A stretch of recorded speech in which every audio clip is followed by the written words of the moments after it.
చేస్తున్నాను. అమ్మాయిలు ఇచ్చే షాక్లకి అబ్బాయిలకి ఇదే సరైన మెడిసిన్.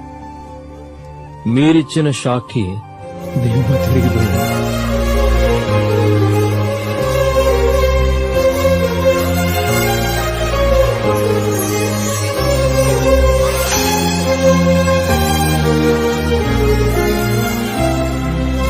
నీ మనసులో మాట చెప్పు, ఓకే?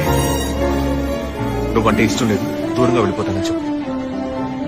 చెప్పు, ఇప్పటికైనా చెప్పు. నేను నీతో ఉండలేను అని చెప్పు. నేను వచ్చి దూరంగా వెళ్ళిపోతాను, నాకు నువ్వు వద్దు అని చెప్పి.